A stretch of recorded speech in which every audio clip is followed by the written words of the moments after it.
Welcome to a brand new game here on TVGP's We Roguelike It. This time we are playing Wildfrost. I'm your host, Boss, and playing this on the personal computer, joined as always by Moonpair. Hello, playing this on the Xbox Series X. There you go. To describe Wildfrost here at the beginning, it's a deck builder. Pretty Mm-hmm. pretty straight-wise. There are kind of on the playing field. There are two lanes of places where you can put cards, but it's pretty standard with that stuff. So if Yep, pretty you much. have an idea of what a deck builder roguelike looks like in your head, it probably looks like that.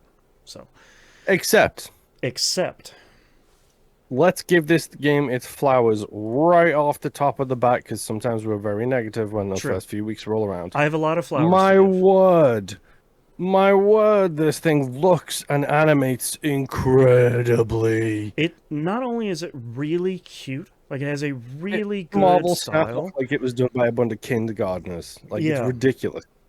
but like the amount of personality that the cards on the field have. Like one of my favorite things is when you take out the boss card and there's still minion cards alive, they kind of like run themselves off of the screen after the boss gets Oh, knocked out. Like there's a bunch of really like very cute and very charming touches to this game, which I think helps it a lot to kind of elevate it over like any other roguelike card battling thing you might have seen before. Um, and a yes. lot of the card designs are really fun. They're very. It's not like here's a poison card and it's something weird. It's like no, it's like a mushroom dude with like Yeah. an orb that they're carrying around. So like here's a snow dog that's made out of snow and it causes snow powers and things. Like it's really very very well designed and super super cute. Um, Yeah, we also have the towers that do things as long as they're on the field and mhm, can also take a hit for you just saying. yes. Um, I have to give it a lot of credit. I think it works pretty well with controller. Um, Hmm. I This seems like a game that would be pretty difficult to um, design for controls or for a controller, and I think it works really pretty well, which I'm pleasantly surprised by. A lot of these games, Yes. especially games like this that seem very mouse focused, I'm always like, oh, okay, it does support controller on PC, but like, I don't know, man, we'll see. Um, Yeah. I I think we've run into plenty of roguelikes in the past where it's not necessarily very good about telling you how to unlock new stuff and how close you are to new things. And this game does a great job at, Hey, it's got bars at the end of every single run, dude. yeah. And like, so for anyone that isn't playing it, in between runs, you go to it's essentially the kind of town you're rebuilding. And in the town, there's a whole bunch of buildings, and each one of them does a specific thing. Like, one of them unlocks new charms, and you attach charms up to two, if I am understanding correctly, to a card. Um, there's a building for pets, there's a building for new items, there's, that sort of thing. But each building will say, okay, you get a new something after you attach 10 charms to cards overall, or defeat 50 enemies, or recall 5 companion cards, or any number of those things. And then at the top of the screen, there's a long list of additional things you can unlock by doing kind of smaller challenges, like stack 10 Hmm. poison damage on one enemy, or hit for 50 damage in one hit, and that sort of thing. Um, but I really appreciate that level of like you said, when you finish a run, you have multiple bars that are filling up of like, okay, you got to attach 2 more charms, you have to kill 13 more enemies, you have to recall 2 more people, and then you'll unlock a bunch more stuff.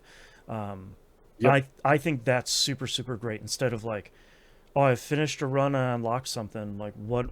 From where? What did I do? What do I unlock more stuff? Like, um, I appreciate that pretty significantly. Um, Yes. I will say I mm, have the same issue that I have with this game that I have with every other game of its kind. mm-hmm. I am terrible at paying attention to the board. Yeah.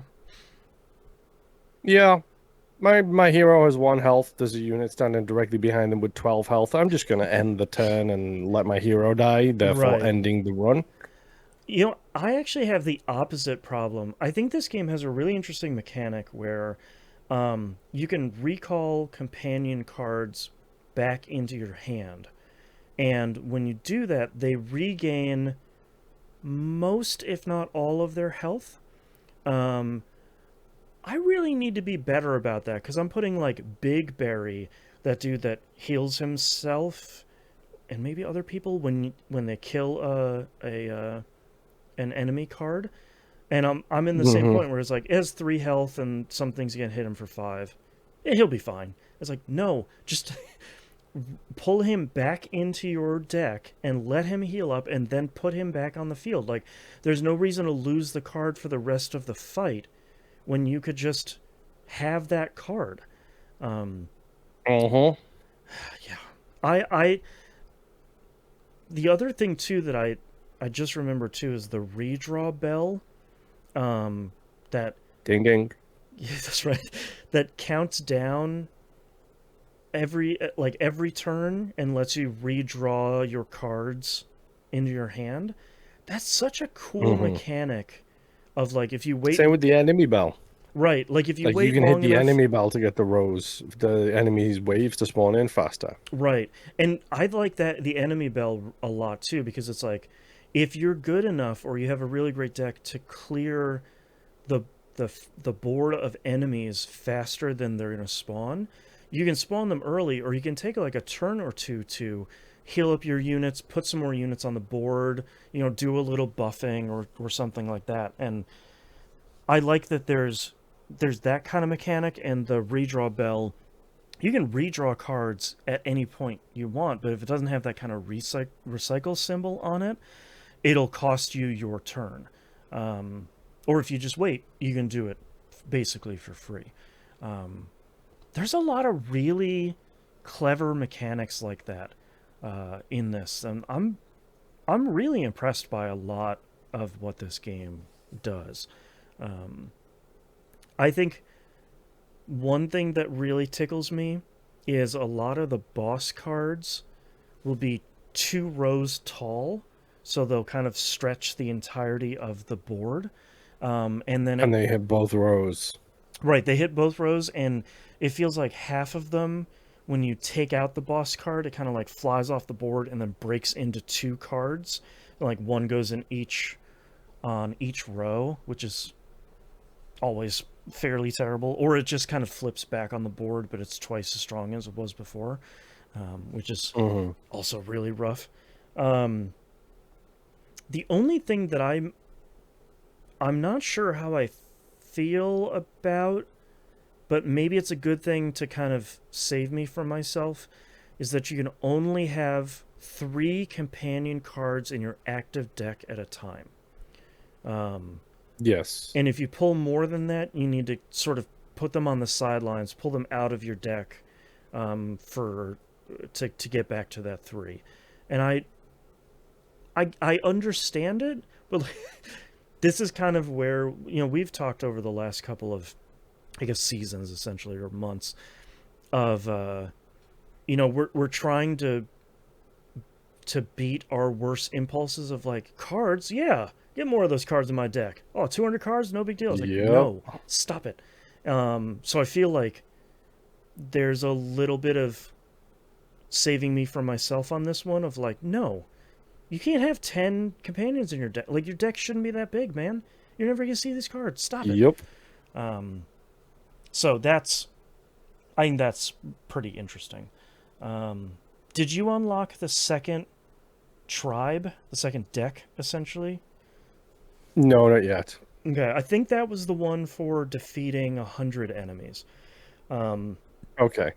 And it's basically like the first deck you get is basically like the snow people. They're really all about kind of delaying the enemy by putting the stacks of snowballs on them. The second Hmm. deck is the kind of shadow clan that you see every once in a while, where they do that purple debuff. Where Yeah, the less attack power. yeah, so you'll be able to play as that deck, which is interesting. I'm really curious to see if we'll be able to play as that the acorn deck. I If I'm gonna lose to a battle on any of these runs, it's going to be that acorn deck where it's just like, hey, every turn, They everyone, get shield. yeah, they get like 4 shields to begin with every single turn. It's like, why? I Hmm. can't beat that at all. Oh my god, stop, The hearts please. deck is so cute as well, though. Like Yeah. all the healers are so cute. I Hmm. had one character who didn't do any attacks, but every 4 turns would heal me for like 5 and and take away any Oh debuffs. my god, it's so strong. Yeah.